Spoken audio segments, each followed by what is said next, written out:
Now introducing your host, Cartwheel Jam.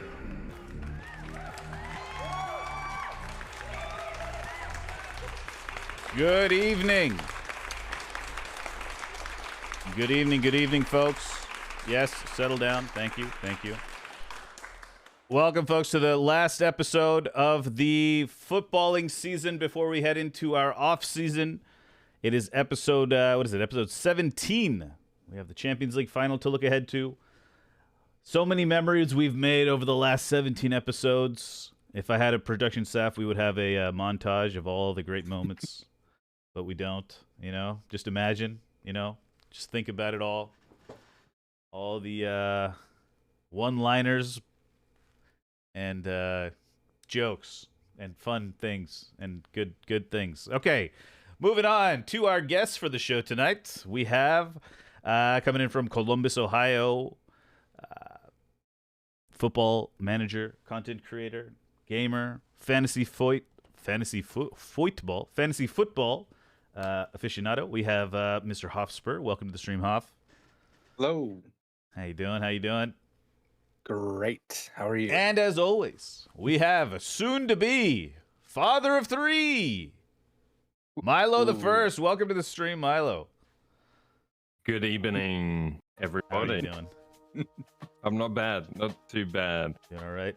Exciting week coming up for you? Sure. Anyways, let's move on. Let's take a look at our topics. For this week. We have a Paris faux billet. Do you guys know what that means? Something French. French tickets, fake French tickets. Oh. So we're going to talk a little bit about the fiasco over there in Paris. A little bit of a situation there. A la Madrid. I think Madrid won a certain game today. Also, we have a couple other cup matches. Mourinho Magic in the Conference League final. And also, we'll take a look at the playoff final. A bit of a controversy in that one. Let's talk about general transfer murmurs. We had a interesting, on Twitter, VAR table came out. What the Premier League would look like with and without VAR. And also a certain Ralph. Something happened to Ralph. We'll talk about that as well, just briefly. Very briefly. And then we're going to try this quiz, guys. The quiz everyone can participate in. The winner gets, I think, $2,000. So make sure you participate. And then we'll be talking about our team of the season. We have a special team of the season. Maximum 2 players from each club. And you have to pick one player that was on a relegated team and one player from the bottom half. So it's not just all, City, Liverpool, blah, blah, blah. If you want to put your team out there or any shouts that we may have missed, we'll be looking at that. Milo and Hoff have put teams together. And as always, we'll do our weekly check-in, talk about our weeks, and then... extra time, where we'll talk about anything else we might have missed, any topics you guys want to talk about, F1, etc. Well, without further ado, let's get into our first topic of the night. We had a very, very interesting pre-match of the UEFA Champions League final. Thousands of Liverpool supporters were unable to gain entry into the stadium. Kickoff was pushed back 36 minutes. A lot of fake tickets, apparently. Something like close to 3,000 supporters who bought actual tickets were disallowed entry. People were jumping fences. Kind of sweet-talking. I saw a clip of a guy sweet-talking a stewardess. I don't know if they're called stewardesses. Steward-eye. What are you guys' thoughts on this whole fiasco? Milo, why don't you start this one off? Yeah, I did make some notes on this one. Yeah. Obviously, I assume we'll get to the game itself afterwards. Yep. But yeah, definitely the occasion was heavily marred by the trouble getting around. If you go on social media when that was all happening, rival fans very quick to blame fans. I know somebody was telling me yesterday about table that suggests fans are the worst, yada yada yada. But if you look at the video evidence, and from what I could see, and to be honest, journalists, not the newspaper journalists, because don't believe a word they say. More the TV personalities came out with their stories about getting in and out of the ground, and also their family, players' families as well. So it seems to me there's a lot of evidence pointing at basically ineptitude and heavy-handedness by the authorities, funneling the fans into single file, one gate because of some ticket problems, shut a bunch of gates, funneled them into one. The idea was they'd pre-check them and then have them go in. But the push that happens when you do that, and obviously for a lot of Liverpool fans, especially older ones, it's going to really bring back Hillsborough to the memory. Thing their club went through that was really, really bad, and that was least ineptitude in England. So I think a lot of people were struggling with that mentally. Videos of handing their kids people on top of the fence to get them over and out the crush, and I have no doubt that led to the Liverpool fans climbing the fence because of what happened in Hillsborough, and it would have been in the mind. I really didn't think it was very good. I think there's a lot of talk of locals that were trying to climb the fence as well. There was a 14-year-old Liverpool fan that got attacked and he's stolen by a local. There's videos of him circulating today. And then we're talking about on the way in. On the way out, Jim Beglin, who you'll all know from commentary, Jim Beglin was talking about how they basically had to run a gauntlet of gangs of like 100 people on the way out who were trying to attack them, trying to mug them, all that kind of stuff. Really, really not a good look for Paris. And I mean, I said to you yesterday, I was there in 2006, Champions League final, and we had none of that. And I mean, Paris has been through a lot since then. And I mentioned that to you yesterday. They had a terrorist incident outside the stadium not that many years ago, and I have a feeling that the mood nationally for their police and stuff has changed since then. So yeah, that's where I thought it was pretty bad. Quick question, Milo. On your mic, do you have a gate on your I have more than one, yes. Can you turn the threshold out? Yeah, it's cut. Just the beginning of what you're saying is cutting out a little bit. Gotcha. Just turn it down a little bit. All right, sorry. Go ahead, Off. Any thoughts to add to that? Milo's pretty comprehensive there. Yeah, that was that was good. That was good. I just thought it was weird because normally, like, at least for me, and I know other people I know, like the first thing that comes to mind when there's problems with Liverpool fans is the victim pool thing, and that's just not the case. Like Andy Robertson had given tickets to, I can't remember if it was a friend or family, and they were told that they were fake and they couldn't let them in, but they were like from the club. So it's just I think it's all a UEFA problem, mostly a UEFA problem, logistics and everything. I realize that they moved the final. It's not where it was originally going to be, but still, you had so much time to set this up, and it's set up for that. It's a huge city. They have the logistics there, but it's just a matter of UEFA, I guess, coordinating all of that. It's just a mess. And I just saw that they commissioned an inquiry into it. I bet they're not going to find themselves to blame for it. So right. There'll probably be a mix of Liverpool fans and the French police to blame. Like, seeing videos of fans going through the gate before they get to the turnstile and police just casually walking up and spraying them in the face with pepper spray, mace, whatever it was. Like, not even like an emergency situation. Just walked up. Psh, like, really? What are we doing? Yeah. There's plenty of videos of kids getting sprayed. Yeah. Yeah, apparently information is surfacing, daily, and apparently it wasn't just the Liverpool section that was having issues. Apparently Real Madrid supporters were having issues as well. The head of Spanish sports ministry or something it took him like an hour to get into the stadium. We talked about, Jim Beglin. Apparently, there's two Jim Beglins, I think. There's a player Jim Beglin. There's a commentator Jim Beglin. Is that, or is it not the same Jim Beglin? I don't know. Anyways, yeah, he spoke about his issues getting into the stadium. Talk of a lot of fake tickets. I mean, they said today it's something like 30 to 40,000 fake tickets. I don't know how accurate that is, but a lot of information still to come out. I do think that there was there is this perception of British fans abroad, and I think a former UEFA executive spoke about that and how they have this, they're aware of British supporters abroad, and also they did some private. Apparently, there was a private investigation.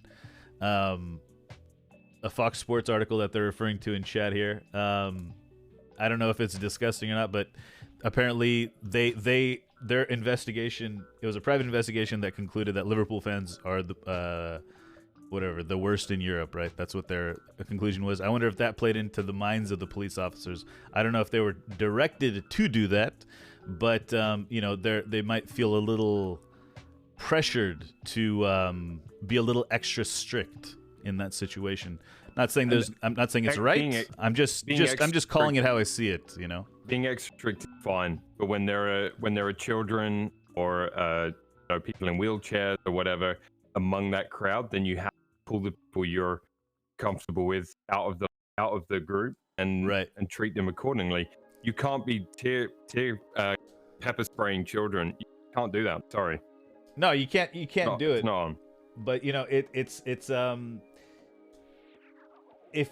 if you can't do it and you don't want to do it, but you might have to do it if you feel in danger. None of those children are a threat to anybody's property or safety. I don't think they were trying to pepper spray the children. I think that's the wrong way to think about it. Of course, they're not trying to hurt disabled or old. You think they're trying to hurt old people and children? No, what I'm saying is their heavy-handed approach was not called for, and it was utter bullshit. No matter what you think about one group of fans or another, that's just not the way to handle it. Right. Okay. Yeah. Fine. I just find it very hard to believe that they would just do that. I think there has to be some. If I'm trying to control a crowd, and there's 10 grown ass men and 2 kids, and the grown ass men are trying to jump this fence, unfortunately I'm gonna have to tear gas them and the kids. But if your ineptitude led to funneling them all in through a single gate to avoid the crush, you're dealing with a fan base here in Hillsborough. I'm sorry, if you haven't seen documentaries or read about it. I have seen it. Yeah, exactly. So their fans. It doesn't matter if it was the locals or the. I'm just running chat real quick. My point is, are very sensitive to it. That's all I'm saying.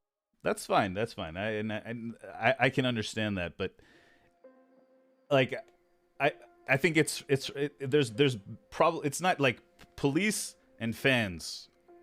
I don't think either are to blame. I think it's from something above them, some logistical issues that were not taken care of earlier. Obviously, the fake tickets did not help. But I don't think you can, to be upset at the police officer, I think is wrong. I think you can be upset at the higher-ups of the police officer. That's just my opinion, but I don't know. I think the organization, I am more upset at that than at the police. However, they are too heavy-handed. Maybe that's how they're supposed to be, I don't know. Anyways, to me, they're just not. It's okay. It's. I know it's a sensitive subject. I'm not saying Liverpool fans are to blame. I'm not saying police are to blame. I'm just saying what happens in those situations is just. You can't. I don't know. I feel like everyone's just trying to do their job in that situation. I don't think there's anyone with being like, oh, Liverpool fans, spray them. That, you know what I mean? And I think that's what a lot of people are saying. But yeah, the French higher ups, there's probably some problems there. I don't know. Anyways, moving on. Hala Madrid. Let's talk about the game.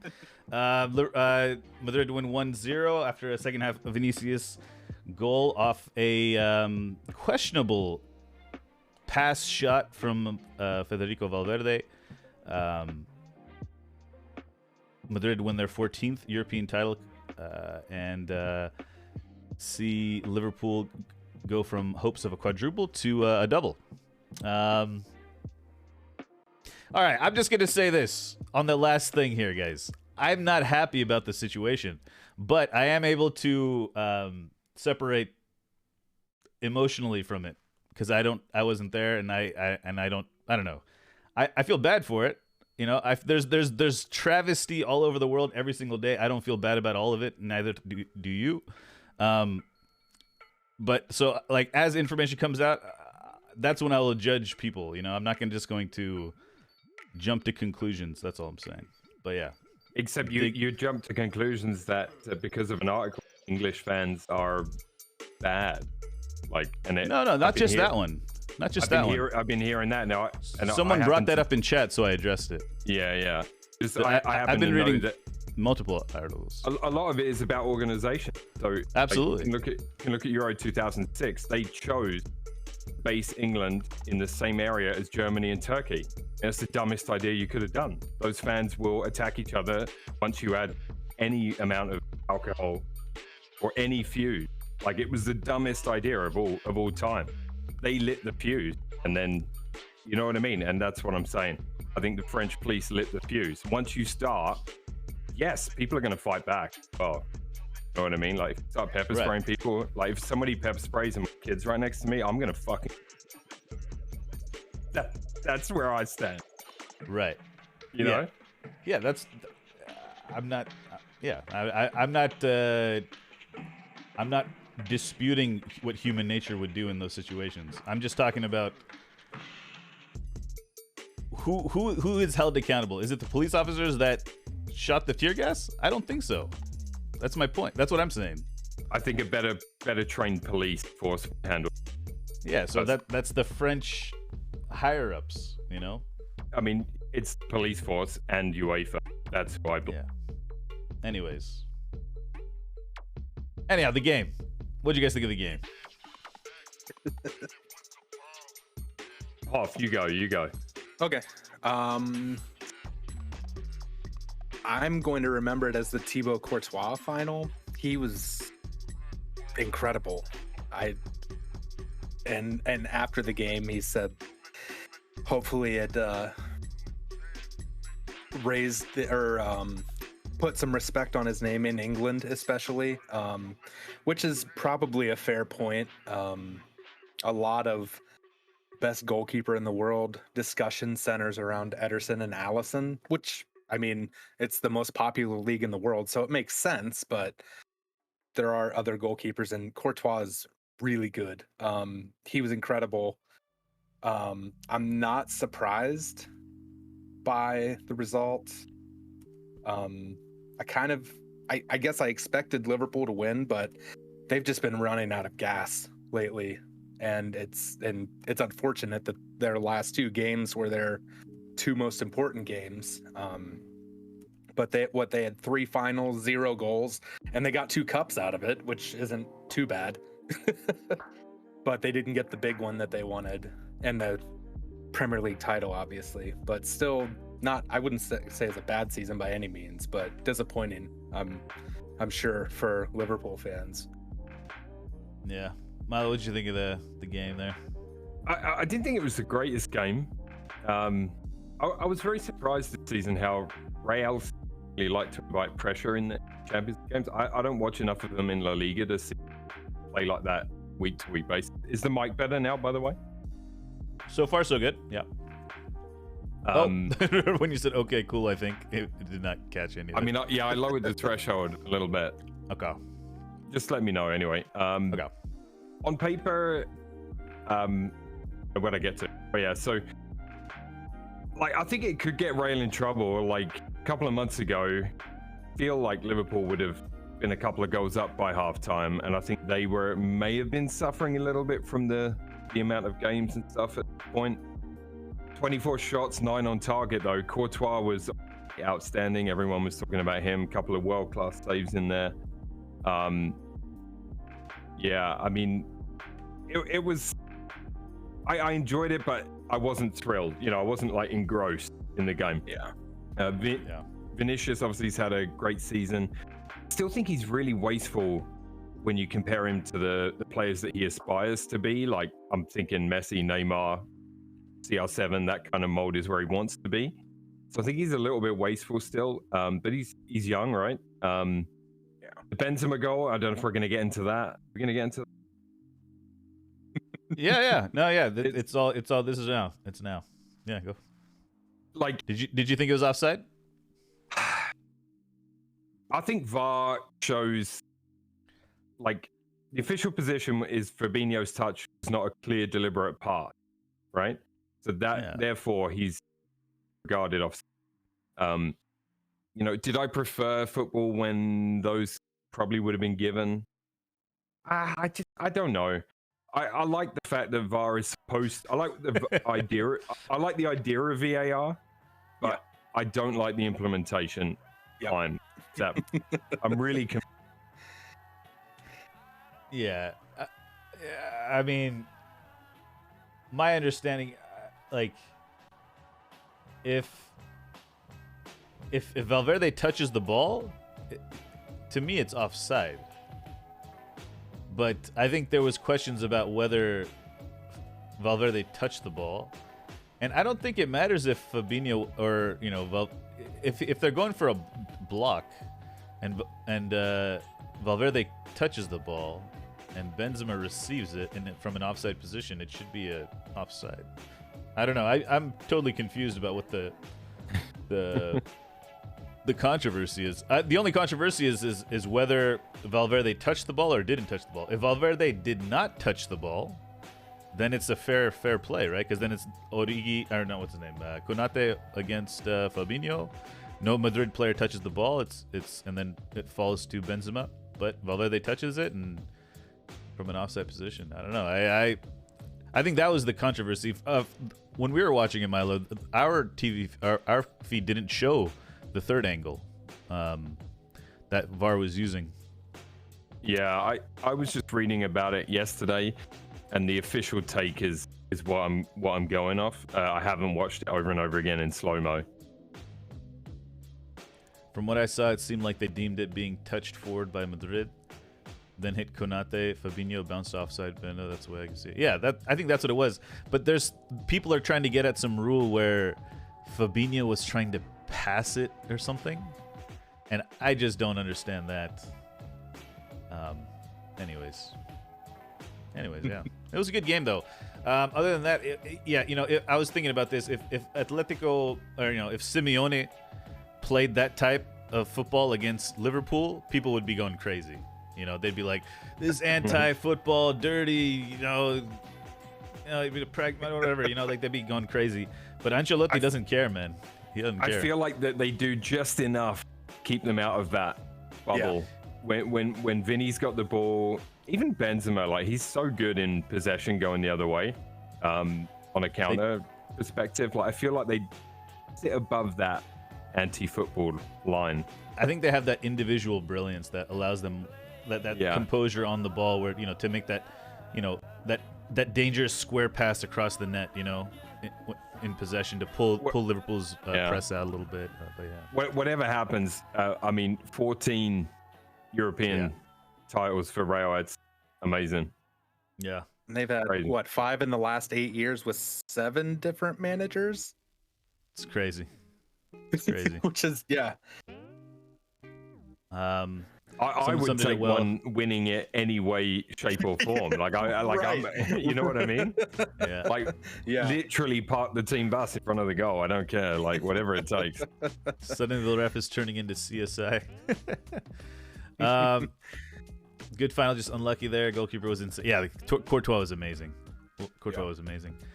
Just to move things along, just quickly about Mourinho winning the Conference League. He's now the only manager to have won Champions League, UEFA Cup, Europa League, and now the new Europa Conference League. What are you guys' thoughts on Mourinho and what he's been able to do with Roma? Any first thing that pops into mind? Milo, what do you think? I mean, when you ask me what are my thoughts on Mourinho, none of them are good. Yeah. None of them, to be honest. Like I didn't watch a single game in that competition. I don't even understand the necessity for that competition either, to be honest with you. From what I saw, it looks like Feyenoord might have been the better team. So it was classic Mourinho then. They grab a goal with Zaniolo, I think, and then that's it. Yeah. So apart from that, I classic 1-0. I don't know much about it, but I looked at it at the stats and everything, and I was like, seems like a Mourinho game. Any thoughts about maybe from your time at Spurs, or some good things from your time at his time at Spurs?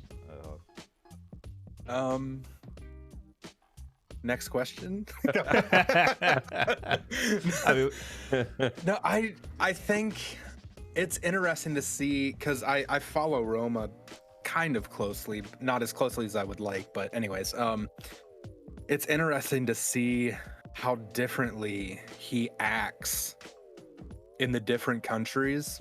And also, I feel like I truly think that Levy sacking him the week of the final humbled him a little bit. I mean, he'll never be truly humbled. He's Jose Mourinho.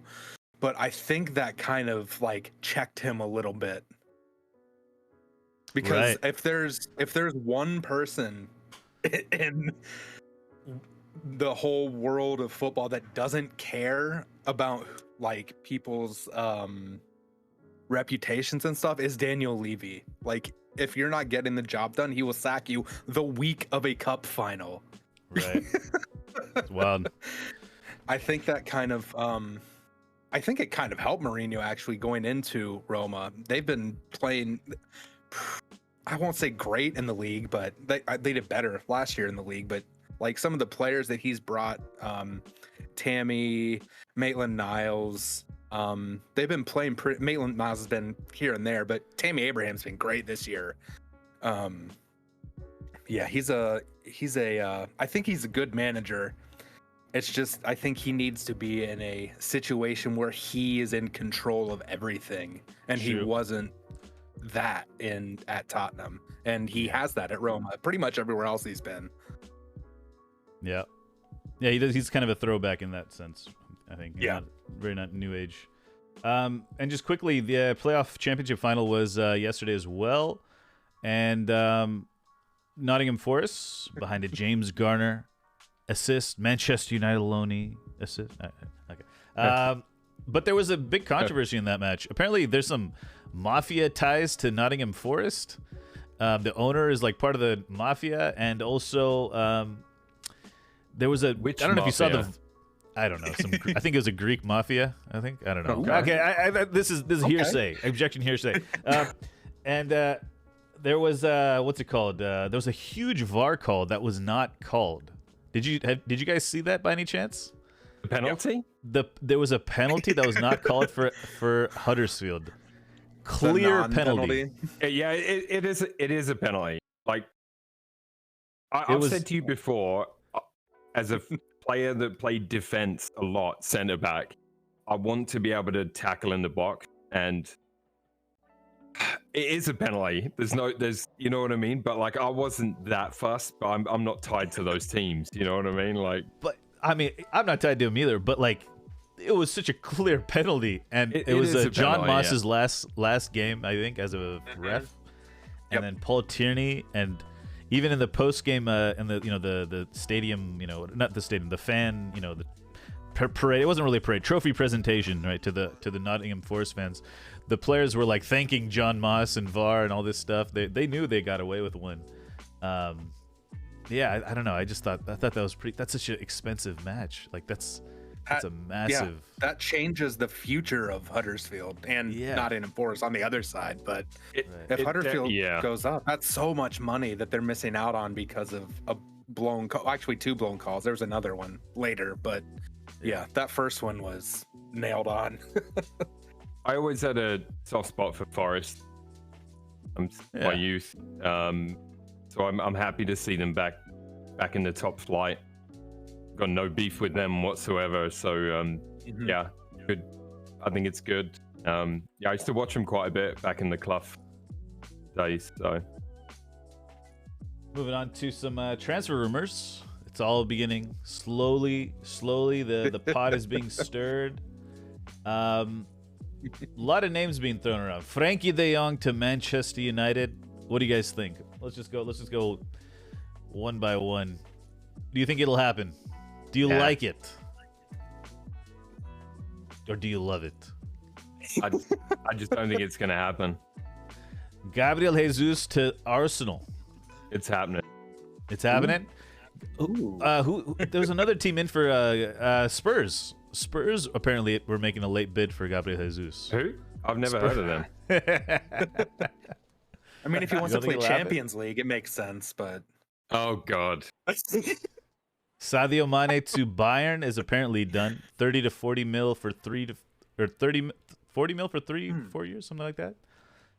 So that Interesting. that Liverpool triumvirate is finally going to be broken up. does that replace, or I guess in Bayern's eyes, does that hopefully replace Lewandowski's goals leaving? And I that's don't another know. question. Who replaces Lewandowski? Lewandowski to Barca is Yeah. another one, right? The whole the what's it called? The Rube Goldberg transfer machine is gonna get set off here pretty soon. You know. You guys ever made a Rube Goldberg machine? I don't think so. Low out is maybe by chance you made one. Liverpool are looking at Calvin Ramsey from Aberdeen. Oh wow, That's a deep See, cut. All right. See, Liverpool does these moves, and this is why Yeah. I hate to bring it back to this, but this is why I rate Klopp over a lot higher than a lot of other people do. See, now I gotta gain my Liverpool points back, guys. You know, after the beginning of this show. This is why Klopp is a better manager than people give him credit for, because he does these types of moves, right? Joel Matip free, you know, Harvey Elliott. Now these guys he's gonna develop, man. I'm telling you. Anyways, Robertson was a great deal from Hull. Speaking of the beginning, can I address something Candy asked me? What I would do? What I would do? as a police officer, Not as a police officer, but what I would have done different. All I would say, I thought that was asking. I went to a lot of games in Europe, including a Champions League final, where it was organized a lot better than that. So, yes, if there were, and I've seen fans with fake tickets get turned away. No, as a police officer, he was asking. I think if you were a police officer in that situation, just let everyone continue to storm the gates and let everybody come in? Question mark. That's you can't just say, oh, if you're one officer, is this what you do? You got to look at the overall picture, right? So they needed to organize it better. So multiple gates. Every ground I've ever been to, away from home, there's multiple gates open with multiple stewards and police manning them when it's in Europe, like out of the country. I've been in the situation, Right. and I've seen it get heated. Like, I'm not speaking as someone that just saw it on TV and read the news. I've been there. I've also been away with England and seen how the England fans get treated. So anyway, what I would do to answer this question is they should have had multiple gates, multiple stewards, multiple police, and then as you're checking those tickets, if it's fake, they get pulled to one side and they get turned away. And then the next person comes up and they go in. And I've been there and been in, and it was never an issue. So for it to go horrifically wrong like that, point where they funnel you into one single file line with a 3.5 hour lineup, something is seriously wrong in the organization. And that is how I started my rant, is the organization. Absolutely. But they had 4 other gates open, but because of fake tickets, they closed them. But again, see, that's such a cop out, because I've seen people That's with what fake that's what's being said. That's what's being said. I was offered a fake ticket for the Barca Arsenal game in Paris, outside the Stade de France. So I can really relate to this situation. And I saw they were trying to blame Klopp a little bit for encouraging fans to go out there ticketless. But I mean, they encouraged us in 2006 too, and it was not a single issue. Something has changed fundamentally between the way they view it, the way they organize it, and the way they handle it. Something has changed between 2006 and here. I can't speak for any other event they've ever hosted, but for that event, between then and then, something drastically has changed in the mindset of a lot of different factors.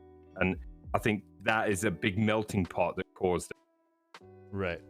I'm very curious to hear what comes out in the investigation, and sifting through the bullshit will be interesting to do.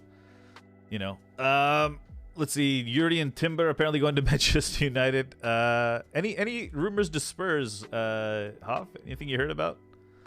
Bastoni Perisic should be announced soon. Perisic, that's right. Perisic. Yeah, and Bastoni's the other big rumor. Apparently, he's the main guy that Conte wants from Inter.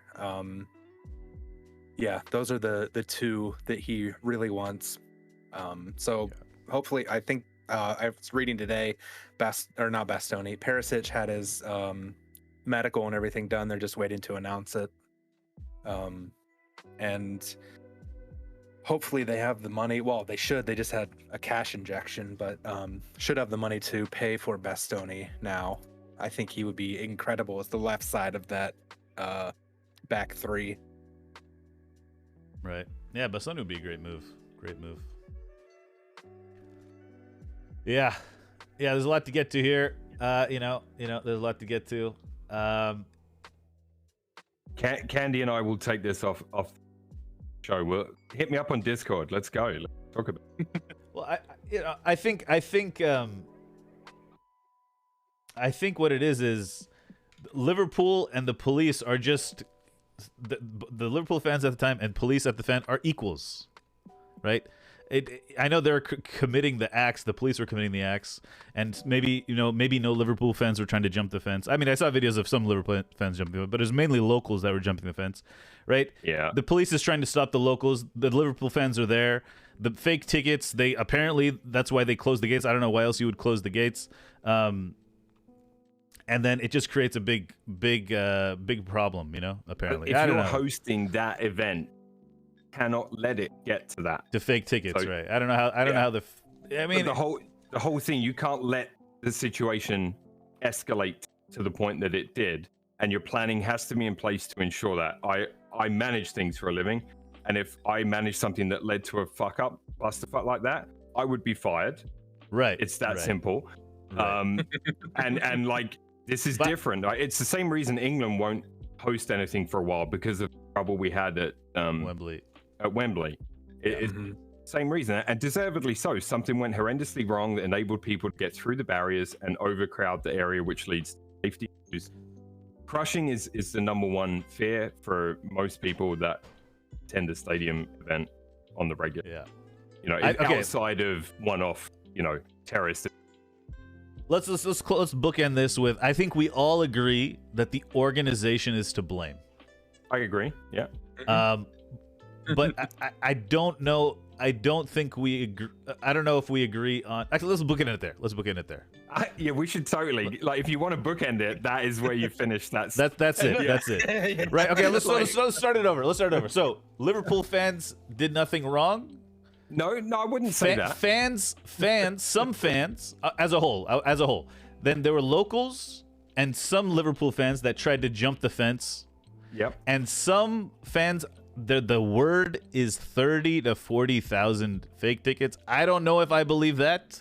I'm waiting for numbers to come out. Oh, and only about 3,000 fans. That is part of the organization of it, because that's part of the organization, but predominantly Liverpool tickets were pirated or something. So I don't know. Like Robertson said, another massive problem with that, and I don't know if you about it already, is I think they get like 8,000 to 10,000 tickets each allocated. I think 20,000 or something. I think so. Okay, so it was about 26,000 when I went in 2006 that got allocated to Arsenal. Our home capacity at the time at Highbury was like 38,000, right? Okay. So it wasn't enough for the season ticket holders to go. So it was a lottery event. So it already creates a problem. And when you go to that event and you see that one end of the goal, behind the goal, is all your team, and so is the other, and then everything in the middle is corporate, it's a bunch of bullshit. I'm sorry. Right. It really is. And that contributes to the issue. Yeah. It's a high intensity situation. It's a high intensity situation. Let's briefly talk about this table here. We talked a little bit on Twitter about it. How the Premier League table would have been without VAR. Any VAR intervention at all, right? So Arsenal would have been 4th, Tottenham 5th, United 8th. So it's a conspiracy by the refs. They're trying to hold us down. Thank God for VAR, right? See, there's two ways you could look at it. Like, thank God for VAR, or like VAR screwed us over. You know what I mean? Like that type of thing. Mm-hmm. I don't know. So it's really not no real way to look at it. I don't know. There's so much else to talk about here than this stupid VAR table. The VAR table is. I saw it. I talked about it that day. I made a couple of comments, but honestly, it's a moot point now, isn't it? We're done. It is. Yeah, it is now. Remove VAR, in your opinion? Yeah. But there is the proof, by the way. We're victimized. So. Yeah, I enjoy. You can tell how far away you are from the end of one season and the beginning of another by how ridiculous the alternate tables are that come out. Like in a couple weeks, there'll probably be a table like, oh, only scored left-footed penalties after the 60th minute, or something really like specific. And it's just, it just fills time, gets content out, and discussion or banter, whatever you want to call it. See, to me, this looks like Arsenal is being helped by the refs. This table? I think this table is supposed to take into account those decisions that didn't get called to VAR. Is that the understanding? No. This doesn't take into calls that were not. The refs. These are calls that were wrong? No, these are calls that would have changed. These are VAR intervention that changed the game. So the on-field ref was a fan of Arsenal. But the fourth referee and VAR and the offsides VAR took points away from Arsenal. But the refs in the stadium were for Arsenal.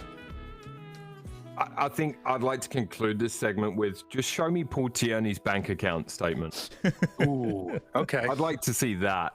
Not his NatWest checking account. I'm talking about his offshore account. Mm-hmm. Yeah, right.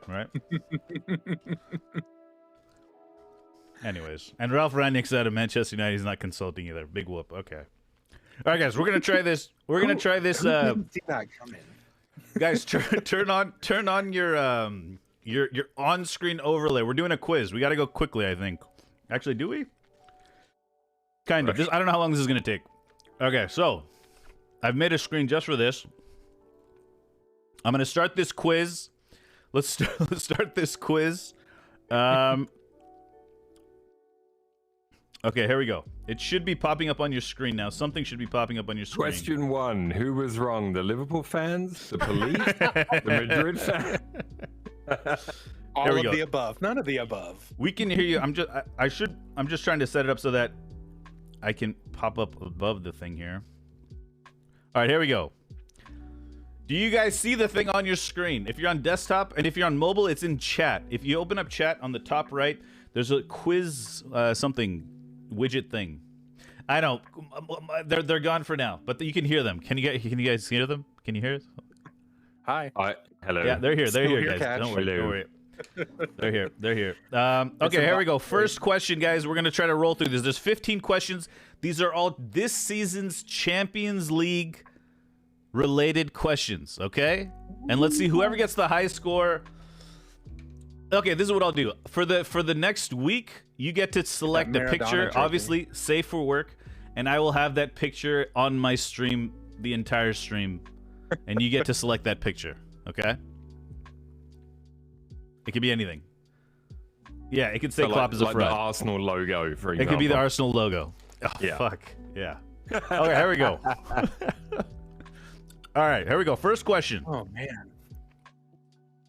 Which stadium in France was the final held at? Quicker answers get more points. I'm just going to adjust some things while I'm waiting here.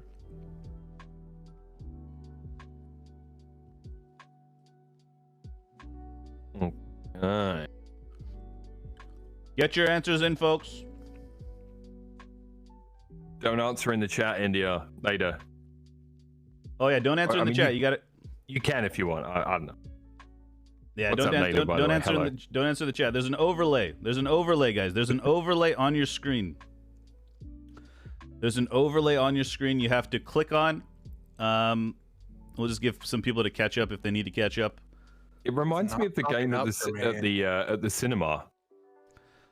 Okay, so the You know- overlay is here. Let me see if I can pull it up here. Yeah, it's not popping up for me right now. Called It was Quiz earlier. Kit. Let me see if I can find an example of where it would be. So on mobile, it's in the top right of chat. On desktop, if you scroll on the image on the right, it'll say Quiz Kit. Right? So you have to open up chat on mobile, and in the top right, it'll say Quiz Kit. And then on the screen, if you're on desktop, if you hover, there'll be a little pop-up from the right side of the screen. It'll pop into frame. You got to click it and click visible. You got to click visible. Right? So let's just let everyone get up to speed with that if you're not already. I just helped Mumera. Okay, It's yeah. them. Okay, cool. No, you can hop in whenever you want. You can overtake everyone. There's some tricky questions in here. I don't know Get how in there, tricky Nader. Get in there, they are. bro. Get in there, Nader. But just don't type it in chat. Don't type it in chat. Just do it on there. We can look at who got what. All right, here. Let's reveal the answer. Ooh, only 2 people missed that one. Everyone else got it right. Okay. I'm eating candy. Whose stadium is Stade Charletti? That is Paris FC. Ah, okay. Paris FC. That is Paris FC. All right, next question. Is which former Wales international son made his Manchester United debut against Young Boys in the Champions League? Was it Craig Bellamy, Robbie Savage, Mark Hughes, or Ryan Giggs? And remember, I'm speaking behind the questions. You guys have to respond quicker, I think. Waiting for players.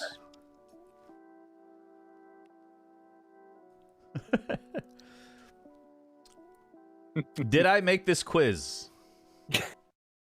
I did type it in. All right, 6 people. 6 people getting Robbie Savage correct. All right, let's okay, it takes a second to get the next question going. All right, next question is which team scored a 90th minute winner to shock Real Madrid at the Bernabeu in the group stage? Shakhtar Donetsk, Malmo, Sheriff Tiraspol, or Inter Milan? Some of these. Is there a way to change your answer? No, I don't think so. Okay. I think once you click, it's locked in. Yeah. Once you click, it's locked in. Yeah. All right, the correct answer, Sheriff. Ooh, everyone got that one right. Oh, almost everyone. Maybe they got Shakhtar and Sheriff mixed up. Are you going to show the leaderboard at the end?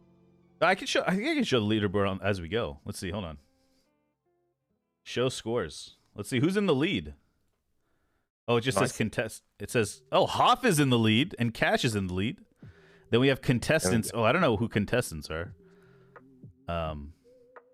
Anyways. Wait, where the hell am I? That was for that question. Total score. Oh, Cash. Oh no. Somebody needs to overtake Cash quickly. Okay. Someone needs to overtake Cash. How do we know who? Liverpool, Bayern, and which other team won 6 of their group stage games? Won all 6 of their group stage games. Which Liverpool, Bayern Munich, and which other team won all of their 6 games? I think the ones that say contestant, they have to allow the permissions Oh, for that okay. quiz kit to use their name. Okay. How do I do that? I think it's somewhere in the. It's on the there. little pop-up on the right-hand side, and it says manage access, and then you can revoke or give permission. I've done it now, so hopefully So that will. it should show your name now. Okay, because I'm like, this is a I did, tricky one. I hadn't got one wrong before that, so I must somewhere. Okay, let's see. We'll show the leaderboard here. Let's see. It was Ajax, guys. Oh my God, Cash is in the lead. Somebody cash. Okay, here we go. Trying to get the next one. Here we go. Next one. Question 5. Karim Benzema finished top goal scorer in this season's competition. How many goals did he score? Oh, it says Q5 for me. I didn't have to put the 5 in there. Okay. Good to know for next time. How many goals did Karim Benzema score in this season's competition? 9, 11, 13, 15 are the options. Correct answer was 15. Ooh, a lot of people getting it right. Woof. A lot of people getting this right. All right, let's move on to the next one. We got a lot of questions to get to. We'll show the leaderboard a little bit. I think you guys can pull up the leaderboard. Anyways, which Manchester United player recorded the most assists with 7 in this season? Was it Anthony Elanga, Jadon Sancho, Bruno Fernandes, or Cristiano Ronaldo? Who had the most assists for Manchester United this season? You lose points for getting it wrong. Yeah, you do. But Google Mirror Clay is, yes, in the UCL. Google Mirror Clay. Yeah, it's all Champions League. It's all in the Champions League. Sorry. It's all in the these are all Champions League questions. You just saw a tweet about this today. The correct answer is Bruno Fernandes. All right, here we go. We'll look at the leaderboard after 12 questions. Oh, I gotta go quick, man. This is going slow. Oh, there we go. All right, next question is who scored Chelsea's fastest ever Champions League goal after 83 seconds against Zenit St. Petersburg? Was it Timo Werner, Romelu Lukaku, Mason Mount, or Hakan Ziyech? Who scored Chelsea's fastest ever Champions League goal against Zenit St. Petersburg?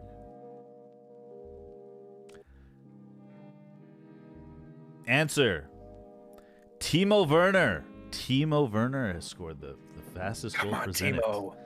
Timo. All right, next up we have question. Which Inter Milan player was sent off in their last 16 tie against Liverpool? Was it Denzel Dumfries, Alexis Sanchez, Nico Barella, or Edin Dzeko? Barella. You remember this one? I pressed the wrong button. Oh. Damn it. Oh, no. Correct answer was hovering. Alexis Sanchez. Almost everyone got that one up. Right. Oh, it was Sanchez. Okay, I thought for some reason I thought it was Dumfries. I did get. Nice. All right, almost to question 10. We'll take a look at the leaderboard then. Next question is Dusan Vlahovic scored how long into his Champions League debut with Juventus? Was it 33 seconds, 23 seconds, 43 seconds, or 53 seconds? My options are all in different orders, by the way. Then, anyways. 33, 43, 23, 53. Champions League debut. Poof. Correct answer is 33 seconds. Controversial one here. This is a competitive answer. Close one here. All right. After this one, we'll take a look at the leaderboard. Next question is how many goals did Cristiano Ronaldo score in the Champions League this year? Champions League 2, 4, 6, or 8? Champions League this year. I thought it was 7. All right. 2, 4, 6, or 8. Answer is about to be shown now. The answer was 6. Yeah. 7 people getting that correct. Okay. Remember, this is for a week-long picture on the stream 24/7. Next question. Oh no, leaderboards. Let's take a look at the leaderboards. What do we have here? Contestant 9. Oh no, total scores. Oh shit, Cash is still in the lead. Contestant 9, close second. Contestant 9. I don't know who you are, but you're my only hope. I'm in 7th. Okay. Miles got 7th. Just ban Let's him. see. Give him like Just a timeout or something. Just ban. Time him out. All right, next question. It's getting spicy here. It's getting spicy here. How many goals did Lionel Messi score in the Champions League? Was it 1, 2, 4, or 5? 1, 2, 4, or 5? 1, 2, 4, or 5 for Lionel Messi. Man. Cash is doing very well, by the way. It's suspicious. I think he has Siri on another thing. So Siri's answering you. You know what I mean? Oh. Uh-oh. Correct answer was 5. And What? but half the people got that right. All right. I think there's 15 questions. All right, let's keep it moving. Man. Next up, who scored Villarreal's 88th minute goal to knock out Bayern Munich in the quarterfinals? Paco Alcacer, Dani Parejo, Gerard Moreno, or Chukwueze? Or Chukwueze, Moreno, Parejo, or Alcacer? Who scored that last minute winner?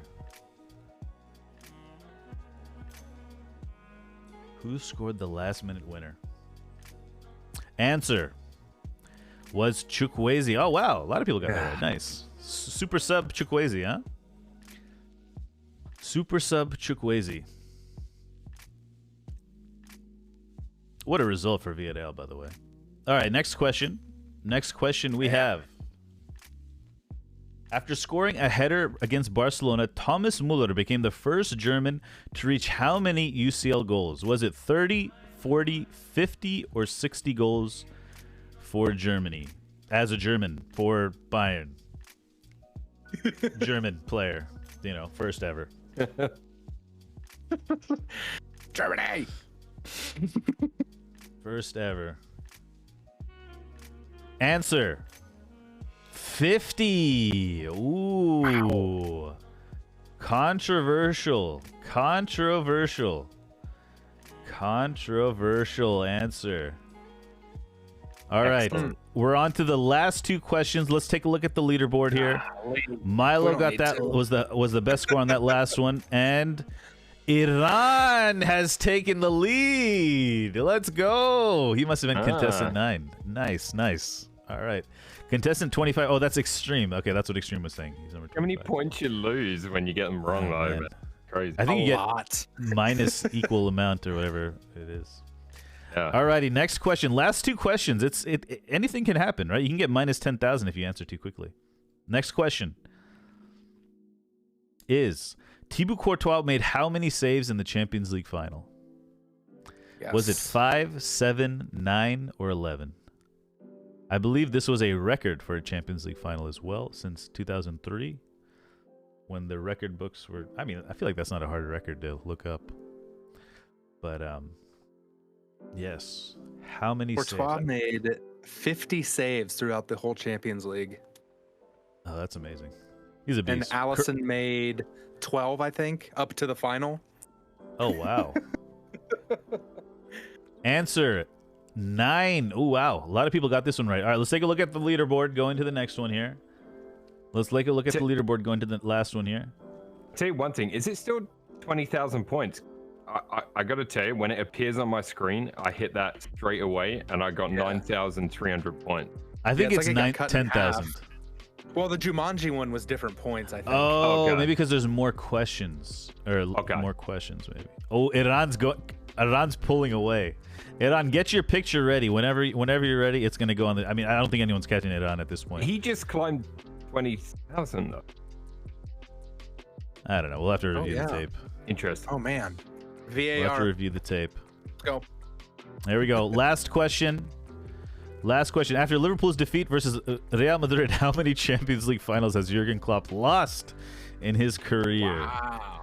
Is it 1, 2, 3, or 4? All my Liverpool points down the drain. All right.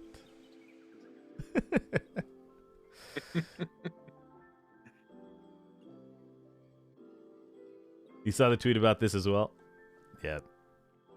This is the first time we're doing the quiz thing, so, I wanted to make it not so tricky that no one would be in it type of thing. These are, if you're following, you probably saw a lot of these stats. And the correct answer is 3. He has lost 3 Champions League finals. 2 with Liverpool and 1 with Dortmund, right? And I think that's the end of the quiz. What happens at the end of here? I've never seen the end of a quiz yet. Show final results. Winner is Iran Sports with a huge victory. That looks like that's extreme there, apparently, though we cannot confirm. We cannot confirm it. So, Allegedly. Contestant number 25, thank you for participating with your silver medal. Think about it. If you were a City fan, contestant number 25, and you won, you could have put a big fat Manchester City crest on my stream, but we'll never know who you were. We'll never know. But Iran, nice win, man. That's a pretty comprehensive win. Well done. Well done. Yeah, well done, Iran. Well done. Alrighty, and that is the quiz portion of the stream. It's kind of fun. Iran, you could ban spins on Cart's channel for 1 week. Something like that, yeah. Something like that. Alrighty, and we'll just keep moving along now. Now we have a fun segment. Team of the season. Milo and Hoff have put together a team of the season along with the manager. The rules on the teams: maximum 2 players from a club. 1 player must be from the bottom half of the table, and another player needs to be on a relegated team. So Milo and Hoff put together their teams. Pretty good teams, I gotta say. Do I actually need to say what pick to put up? Yeah, okay, I got you. Yeah. But which Ronaldo picture? Like shirtless Ronaldo, or like Ronaldo with his family man Ronaldo, or should we do a Ronaldo? Ronaldo. Ronaldo in Las Vegas, maybe, or maybe not that. Ooh. It was the rule, Nader. The rule was we had to have one relegated. That was the rule, right? We didn't want to make it too easy. So let's start with the managers. Hoff is on the left in the Tottenham kits. We have Antonio Conte for Hoff. Surprise, surprise. And we have a special manager for Milo. We have Pep Plop. We have Plop as the manager. Plop is my manager of the season. Plop is the manager. Bald man with great teeth. I think these are pretty self-explanatory for you guys, right? Plop and Pep, obviously the best top 2 teams, and then Conte is the Spurs manager, and he did a pretty good job with Spurs, I think we could say. You could say that as well. Let's take a look. We'll start at the bottom now. We'll start with the goalkeepers. Hoff, explain your choice for goalkeeper, Jose Sa. Well, I guess you'll see above why I couldn't put one of the favorites for that. For some reason, I ended up watching a lot of Wolves this year, and I thought Sa was incredible. Coming from the Greek league, I just thought he was really good. His distribution was great. He's like an Ederson light for me, and I just thought he was great. Nice. And Wolves finished bottom half, or no? They finished 10th, I think. I think that counts. He's not my bottom half guy. Okay. People in the chat, just do bear in mind, you can only do 2 per clubs. When you start thinking about that in terms of the top 3-4 clubs, makes it real challenging. You got to spread the love. Keep that. Yeah.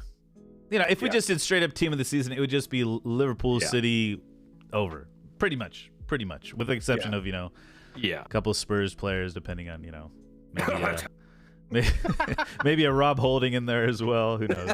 Definitely not Rob Holding. So Ramsdale, I like this pick. I like Ramsdale. Solid season, Milo. Yeah, solid. Yeah, solid season, and because of the 2 per club rule, I thought I can bring him in. We finished first. We were in the battle for top 4, and he had a fantastic season. And everyone was a naysayer before season started. And we'll go with Hoff's defense here. Let's look at Hoff. We have João Cancelo, Tarkowski, Virgil van Dijk, Reece James. Great picks. Tarkowski is your relegated player as well. Yeah, Tarkowski is my relegated player. I couldn't not put Virgil in. He's just on another level still. Cancelo and James. I was really between. Cancelo was the first name I put in for defense, and James on the right. I couldn't put Trent there. I thought about it, but I just couldn't, and you'll see why. Right. I think, and just it's as an aside, I think Reece James will be the reason Trent doesn't get as many England caps as a lot of people think he should. Right. Yeah. Fair enough. And Milo, we have also with João Cancelo, but Thiago Silva, interesting choice there. The oldest FA Cup player of all time now, 38 something. And Antonio Rudiger, also a nice shout there. Yeah. Got him at the right back. Anything to add to these four here? No, I mean, for me, just good defenders, consistent. I mean, I've got 3 centre backs there technically, right? But I think Rudiger could play right back. If you want him to. Moving on to your holding mid, you got Declan Rice in there. Solid player. What do you think? You think he's going to move to leave West Ham or move? I don't know. Feels 50-50 almost. Yeah, West Ham's they're a good club, it's a good fan base. Like, I don't know, if you're invested in their project, like happy there, I don't think he'll move. But you know, they didn't have that. They had a pretty good season. Yeah. You know, can they make the push? That's where West Ham seemed to just fall short. And moving on to Hoff's holding mid area, we have Bruno Guimaraes from Newcastle and KDB in a bit of a sitting position. Interesting. Yeah, so Bruno is my one of. I actually had 2 bottom half guys. Bruno was one of them. I just thought after the January window, Newcastle was a completely different team, and I think he was the engine behind that. And KDB Player of the Year. That's a no-brainer for me. And to finish off your midfield, you have Christian Eriksen. Great comeback season for Christian Eriksen.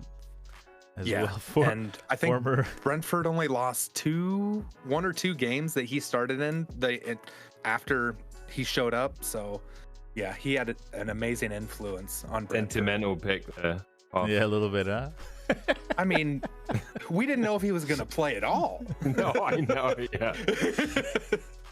And Milo's attacking mids, we have KDB and an interesting one. Is it Ismail Sarr or Isaac Sarr? Ismail. Yeah, because this is my relegated player. He had a great season. Out of all 3 relegated teams, he had the most goals and assists. He was by far and away the most attacking threat out of the 3 teams in the relegation zone. He's my one relegated player that I had to in my lineup.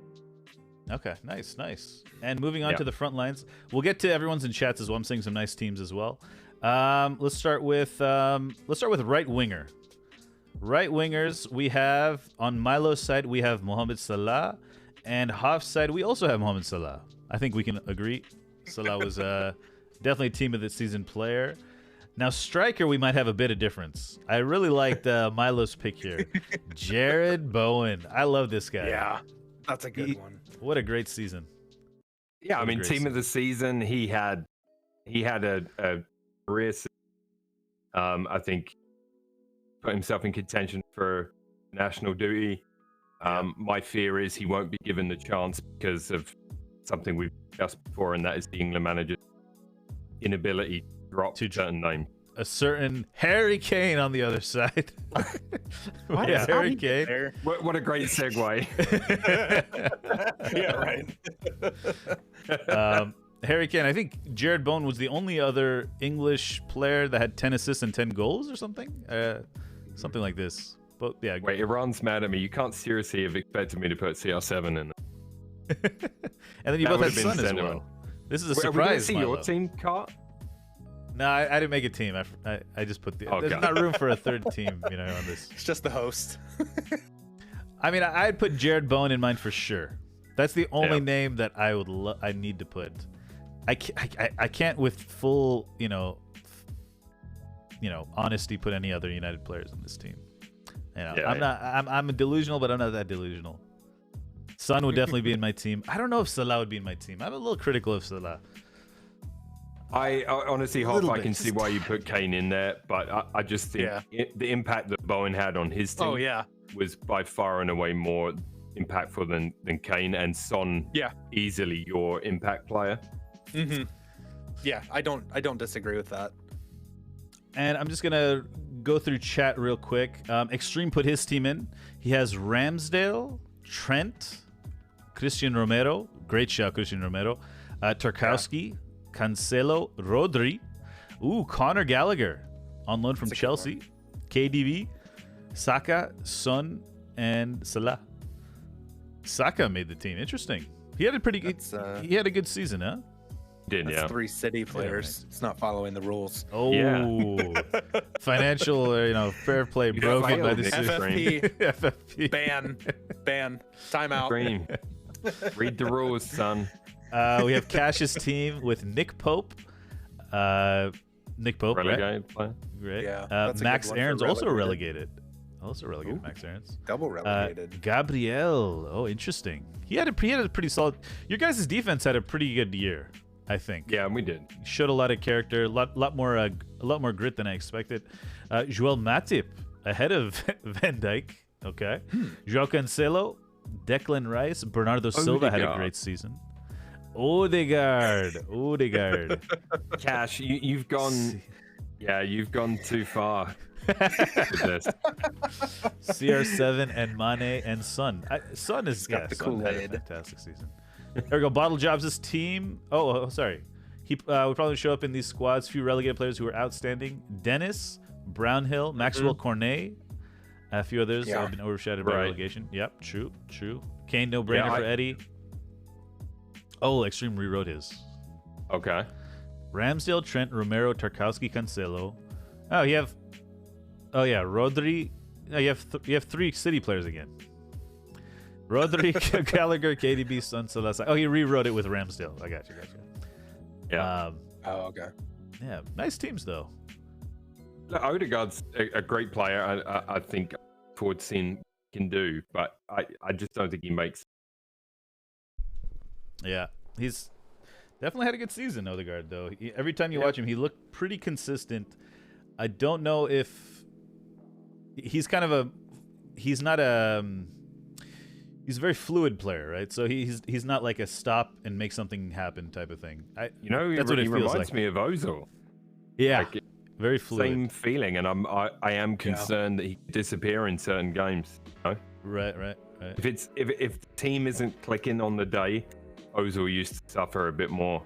The things that he would try and pull off wouldn't click. When they do, though, beautiful. Right. Yeah. I really like Jared Bowen, though. I don't know what it is, man. I think it's a Jermaine Defoe thing with him. These guys that have this explosive burst of pace and that are just exciting to watch, right? They're like a magnet to Aguero had it, like Defoe, Mikel Antonio has it. Even Salah has it, has that acceleration. And Antonio has it until about October. Yeah, maybe. Every year. maybe. Bottle Jobs FC posted a team as well. Okay, yeah, we have Aaron Ramsdale. Nice. Ben White, he had a solid season. Kufal, he was a relegated player. West Ham. Sorry. Trippier, Dawson. Greg Dawson. That's West Ham as well. Yeah. No. Yeah. Thiago, KDB, and then we had Salah, Dennis, Son, and Mahrez. Oh, Mahrez, interesting. Okay. Kulusevski had no mention. Okay. Far better right winger than Salah. Oof. Do we have a sprint spammer? And Bowen at Liverpool would be great. Liverpool signed what did they signed the guy from the kid from Fulham. Yeah, I can't think of his name right now. He's coming. He's gone. What's his name? forget his name. Because they were It's going to almost sign that him in January, but they couldn't get it done. Carvalho, something Carvalho? Some Yeah. kid from Div 2. Anyhow, nice teams. Nice teams. Maybe we can do an all left-footed team or something next time. I don't know. Ooh. We could come. We you know, if we're looking for time to fill on the you know, the off season, we can make up a lot of things here. Yep. Nice. Let's keep it moving. We got about 12, 15 minutes left. The weekly check-in, guys. Highlight of the week for you guys. I mean, for me, it's been the playoffs. Not only Champions League, you know, that stuff, but NBA playoffs. I've pushed back my stream time to make time to watch those matches, and I'm really enjoying it. Last couple of years, I've just been streaming through all the NBA and NHL, and it's been good to watch those. Best of Hoff. The playoffs have been great to watch. I'm really enjoying that, actually. I'm not a basketball fan by any means, but playoff basketball, I can do it. It's pretty exciting. My son is this close to walking. Like, he's so close to walking. So that's exciting. He's taking like step. If he doesn't realize he's holding on to something or not holding on to something, he'll take a step. He'll be like, "Oh, I'm not holding on to something." Grab real quick, but he's not like moving yet. That's sweet. That's cool. That's cool. Milo, any best of? Yeah, I'll go along with you game? guys on the playoffs. Really good fun. I mean, I know you're not a Warriors fan. You don't like the way they play, maybe, but I'm a massive Steph Curry fan, and I'm a massive Klay Thompson fan. So I think that yeah, I've been enjoying the NBA playoffs, and obviously I've been really enjoying the NHL as well. There's been some amazing games. The best thing for me this week, I guess, you know, we're 1 week out from the arrival of the Twins. So Yes. Exciting stuff. I am happy to see the Warriors back, though. I know, healthy after Kevin Durant. I kind of lost a little bit of love for them with the Kevin Durant phase. back just- without Durant. Yeah. Back without Durant, also back, you know, Steph got injured, Clay got injured, and now they're back. Healthy. It's nice to see that. Just seeing Wiggins is kind of making a bit of a comeback. Like, he had all that potential. You know, he started off strong, kind of dropped off a little bit, but now they found a way to make him really effective, and I think that's kind of cool. Fun. All right, Bless you. worst of the week. Worst of the week.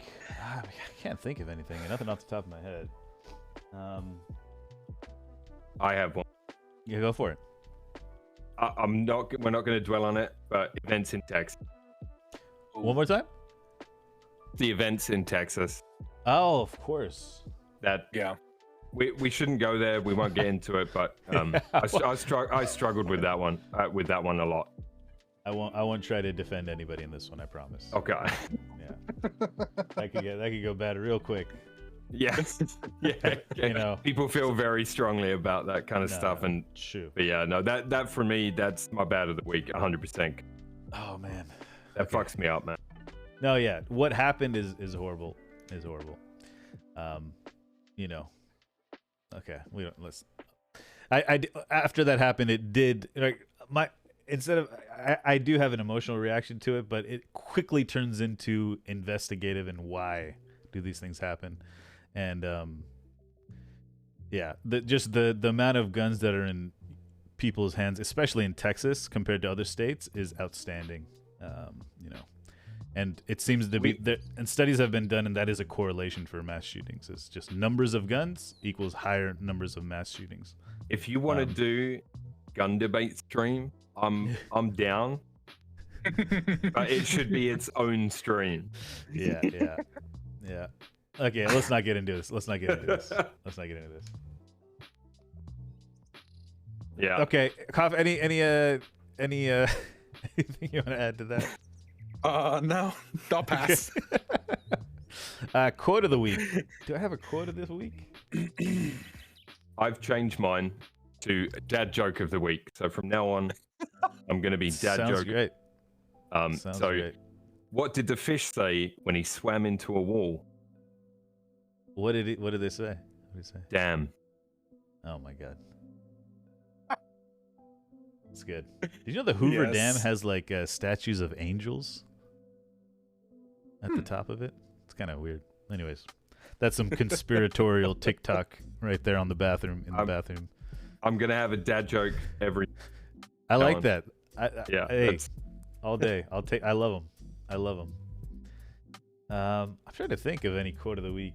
Quote of the week. I'll just say this: Stranger Things is out, and first 7 episodes are out, and then Volume 2 comes out on July 1st, I believe. So I've been watching those. Really good. Nice. Really good show. Gives me the creepy feelings inside. You know those. Mm-hmm. Whatever those. should I fuzzies. watch it? You guys tell me. Like, Do you like sci-fi stuff? yeah, I mean, Yeah. I think you might like it. It's a good mix of retro and sci-fi. Like it captures 80s stuff very well. okay. Yeah, it's set in like the 80s. Yeah, Yeah. like if you're a kid in the They 80s. nail the nostalgic part of it. Yeah, absolutely. Watch it from season 1. It cashes, right? Yeah. Oh, I could say for good of the week, the Obi-Wan show. I really enjoyed episodes 1 and. I want to check that out as well. Better Call Saul. We're just talking about the week now. Upcoming things. Hoff, any quote comes to mind, or should we just move on to extra I kind time? of liked. I won't be mistaken to be a Liverpool fan at all, but I liked after the post-match press conference. Klopp said, "Where's the final next year? Istanbul. Book the hotel." Like I like that. That was good. Like Yeah, you that's just lost the Champions League, and he's like, "We're coming back next year." I like that from a manager. good. Absolutely. Fair play. Absolutely. Formula One Monaco. Any thoughts about that? I thought it was pretty exciting. I think all the races should be in the wet, man. I think the fact that they're not though adds to the spice when it is. Yeah, that's true. So- That's true. Wet weather racing can be really exciting, or it can be really bad, or it can be really dangerous. So that unpredictability definitely adds Right. to it. A lot of people hate Monaco, man, and I've told you guys since Drive to Survive came out, I stay away from F1 Twitter and social media because it drives me insane. I couldn't even finish Drive to Survive. I couldn't Yeah. even finish it. I seriously, Yeah. like, I had it open to watch, and I You couldn't. can I see couldn't through finish it now. Yeah. If you watch races and see what actually happens, and then you watch that, you start to see what they're Exactly. doing.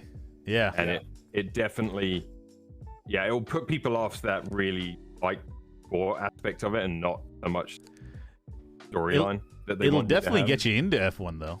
That's Oh, for yeah. sure. Yeah, You know what I mean? I just realized and that was the goal, I believe. Yeah. Right. So To it kinda get accomplished that. new youthful fans on board. Thank you. Say what you like Appreciate about that. Monaco. Go for a drive around it on any racing sim, even if you're on controller. If you're on a wheel and It's or fun. in VR, you'll love it. It's amazing. But it requires Jedi reflexes to do 78 laps of that track without hitting a single wall. I promise you. And they got on-wheel controls and stuff like that. They're trying to find time to do, yeah. and Yeah. Radio comms and all the rest of it. And I promise you, it is so challenging that I think a lot of the drivers, Max is the only one I heard complaining about it all weekend. And anytime anything doesn't go his way, that's happened. But like, it honestly, for me, it's the challenge of the track. There's a reason it's part of the Triple Crown. Every racing driver would love to win the Monaco Grand Prix. It is so prestigious. For those of you out there that want to get rid of it off the calendar, jog on. it's so unique. It's so unique, and It is. yeah, it's. I guess you don't see that many overtakes and stuff like that in it, though, right? No. There's only it's more of like a It's it's quality like battle. a spiritual journey type of thing, like It is, but it's also a lot of the drivers live there, and part of the reason for that is because it's a tax haven. We will say that. But a lot of the drivers live there, live in the streets. It is literally those streets. You can drive them tomorrow if you take your car there, right? You can Right. drive that circuit. I think along the front is like bollards, kind of closed off due to various world events. But so they have it's very unique in that respect, tight to the circuit. The circuit that I think Monaco elevated from that is Baku. I really like Baku because it's got the same elements, but it also is a little bit wider in places and allows for more overtaking, and the straight is the longest as well. So like that's a great track, but Monaco, like, don't change it, because to win it you got to have a perfect weekend. You got to show up, be in the right frame of mind, not make a mistake, get pole position, and try and hold it and win the race. If you do those 4 things, you get a Monaco Grand Prix win on your resume, and you're one of not that many people who do it. So I think that's why it still holds it. I mean, Hoff, I don't know if you have any thoughts on it, but I've seen a lot of negativity towards it. I've never thought of it that way you're putting it, Milo, so it's interesting. Yeah, I thought it was interesting that when Checo lost the back in qualifying, and then Carlos is right there, and then Max stops from hitting them. Like, that's the podium right there. I thought that was wild. But it was, that picture's hilarious. Yeah, I enjoyed this year's a lot more than last year's. Just, I mean, thanks to Pierre Gasly mostly. Yeah, but it was pretty enjoyable. Weather always adds a nice element, unless you do what was it, like 7 laps around Spa last year and give half the points out. That was a mess. What gets lost is how difficult it is. Oh yeah, not just to drive Monaco, because it looks so easy when you're watching it on TV. Right. So not just that, but then you change weather from slick to dry, and that point in between where you're in between wets and dries, it's so slippery. You know what I mean? Like it really is like an ultimate challenge for a driver. Yeah, that was pretty neat. That whole aspect. There's when to pit, when to change. Yeah. Bottas and Sainz both had incredible saves. I thought Sainz was gone, and he saved that somehow. Those reactions. Like also this weekend was the Nürburgring 24-hour, and that, like, some people don't like that. Such a long 12 miles or whatever, right? Kind of over and over and over, but like, it's such a unique challenge to drive it and remember all the corners that there's just certain events, right, that have that prestige, and I think Monaco. Yeah. Anything else you guys want to add coming up?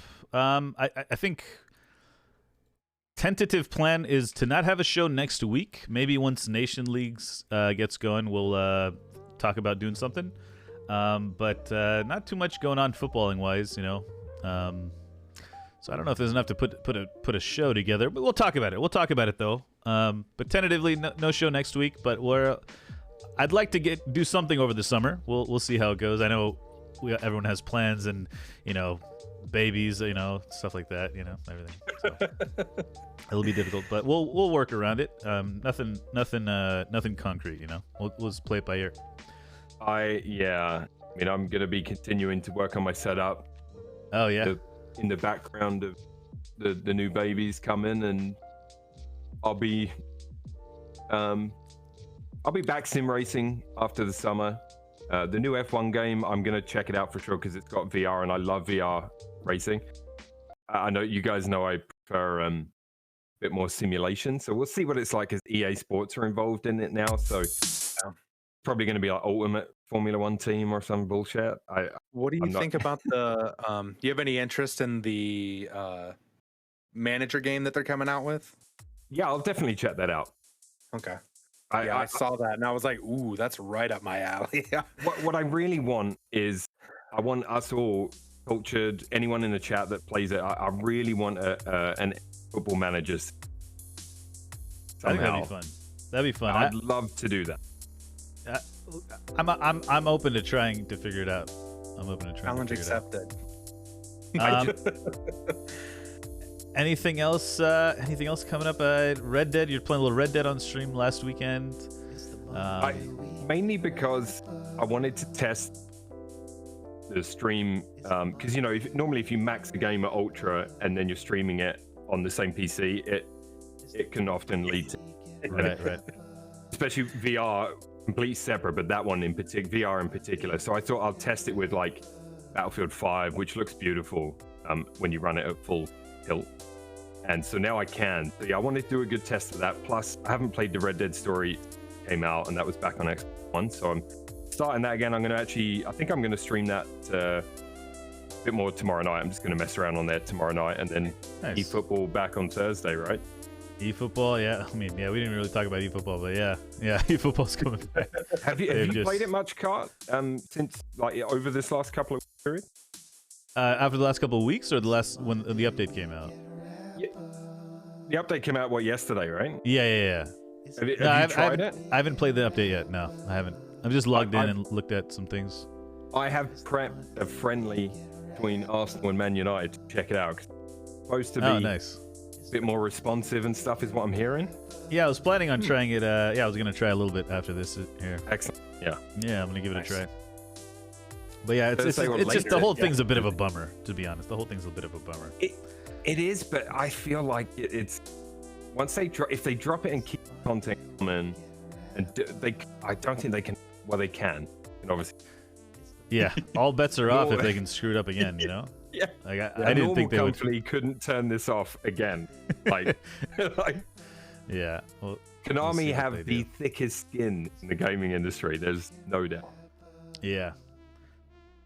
Anyways, guys, we're just about at that time. It's Hoff, anything else to add for you? Fantasy. I don't have anything new this week. Fantasy, your fantasy game or your fantasy league is off and running. It is. I'm doing a 32-team auction draft right now, which is interesting to say the least. Try the logistics of getting 32 guys to just be interested in it, really, and I guess working through the intricacies of the league, how I set it up and stuff with the salary cap and all kinds of extra things. Some Football Manager? Yeah. No. Just NFL fantasy football. Oh, okay. Okay. Yeah. Just a dynasty league that I've set up. And you pick each position, right? Yeah. So yeah, most fantasy football is just you pick offense and then like a team defense and a kicker. But this one we're doing 9 offensive players and 9 individual defensive players. So it adds a whole nother world to the league, because a lot of people don't like, if you're watching football, obviously you see the defensive guys, but they don't really pay attention. Like, oh, that guy had 7 tackles or 3 sacks or things like that. So it just makes it a little deeper, basically. I've done a draft league once. I don't know about you, Cart. You've ever done one? Yeah. So like mine was with a group of guys in England that like the NFL. So I had to get up at like 1 a.m. here to in the draft. So like I think I stayed up that night, and then I was sitting on my balcony with my laptop in my lap, taking part in this live draft on. I think we were on Skype. It's pretty fun. Or Zoom thing. So, yeah, it's a whole thing here. People like take trips to Vegas just for their draft. Oh yeah. Crazy. Stuff like that, I love it, but like good. all I did, honestly, I'll be honest with you, I just printed off from a website that gives good tips on drafts, and I printed off first like 10 pages, and then I just went through and put a line through on other people, and I picked the next best available. Yep. How I did. That's not a bad strategy. Very good. I'll catch up with some of the chat here. Okay, just quick quote. Okay, quick quote. I'm being called a propagandist, so let me read this. If you train badly, you play badly. If you work like a beast in training, you play the same way. Pep Guardiola. There we go. Thank you. Jizzy, you've been on me all season about that. I promise you, I've not even looked at it since week 2. Alrighty, guys. Well, let's just wrap it up there. We can continue talking after whatever. We're just gonna wrap up the clip, the thing after it. Thank you guys for joining. How many shows is this? 17. So since February, we've gone every week except one. I think Thanks something happened. for letting me be a part of it, man, because I have an absolute blast every Monday night, man. Yeah, and I'm trying to keep it fresh every week. It's tough, but it's kind of a fun challenge, and I appreciate you guys being on and available. Yeah, it's a blast. Are you winning it, Jizzy? I will 100% give you credit, man. Problem. Yeah, good show. We'll talk during the week about what's happening in the future. It's the summer, guys. You know, it's like not much going on. We could talk about Frankie de Jong to Manchester United so many times. Tune in next Monday for the live birth. Oh, geez. I'm just kidding. Alrighty, let's wrap it up there. We're going to the ending screen. Good night, everybody. Good night, everybody. Adios. It's the Monday weekend wrap up. It's the Monday weekend wrap up. It's the Monday weekend wrap up.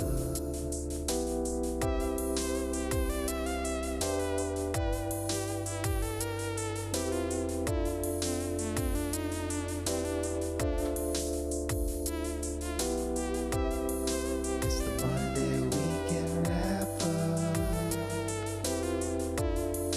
It's the Monday Yeah, I'm gonna test out eFootball.